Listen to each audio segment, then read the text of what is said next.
and speak again soon. You know, we got a bit of a bounce, as Nigel pointed out, from the lows of the day. But is that enough? I think, yeah, it's a bounce. Could have been worse, but the point is we will end below yesterday's or round about yesterday's lowest point. Yesterday's low was 19,554. We're at 19,554 now, with a couple of minutes to go for close. You know, that bounce completely, I mean, no follow through to yesterday's bounce. So in that sense, it is a bit disappointing. The Nifty Bank will come up on your screen, 0.75% lower. That's a steady downward kind of move.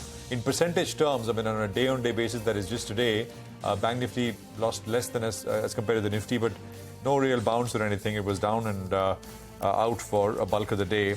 Midcap index will come up on your screen, 1.25% cut there. And I think you've got the small cap index, which will come up, which has done much better. So actually, the winner has been that one. Is down, but just 0.33% lower on the Nifty small cap index. IT was, I mean, I was pointing out the large cap IT names, which were the big losers. Even mid caps, I mean, names like Happiest Minds and, you know, Emphasis, etc. Lots of cuts there from that space. So that's one large pack. Large weighted space, both in mid caps and large caps, which came under selling pressure. Prima. In fact, the top Nifty loser is an IT name. That's Tech Mahindra. It's also been the best performing IT stock year to date with a 21% rally. And today you saw profit booking there. Other losers include a Wipro that also ended under pressure, and LTI Mindtree. Asian Paints buckled under the weight of rising crude prices. So Asian Paints was down close to about 3.7%. In terms of the banking names, Kotak Mahindra Bank, IndusInd Bank end with cuts of close to about 1.5–2%. HDFC Bank ends in the red, but the cut is not as deep. So HDFC Bank is down close to about 0.5%. FMCG, along with IT, FMCG took the brunt of selling pressure today. So Britannia, ITC, HUL. These are stocks with cuts of 1.5–2%. On the gaining side, not much to report. It's L&T which stands out, top Nifty gainer. UBS today has raised the target price to 3,600.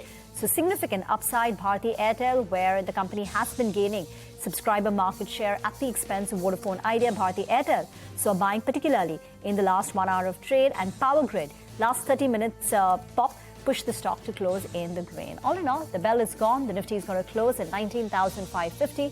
Not at the session lows, but with a cut of 165 points, 0.8% lower on the benchmark. Remember, a lot of these new listings did well today, actually, if you can pull these names up. RR Kabil was up strongly, you know, 5–6% mover.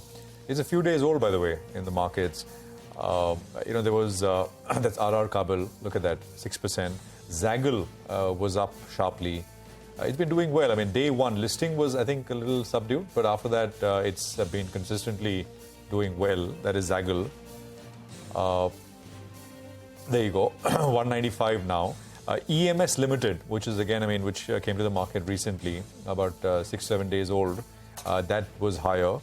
And not so recent listing, which is Dream Folks, that was up sharply as well. So, you know, a much smaller list of gainers today as compared to losers, but you had some of these recent listings doing well. So that's the market, down and out, but we'll, of course, watch what US does later for more cues, at least in the very near term, when we come back tomorrow morning. Well, as we wrap up this edition of Closing Bell, here's some footage of Ashwin Dani from the India Business Leadership Awards 2022, the visionary co-founder of Asian Paints No More.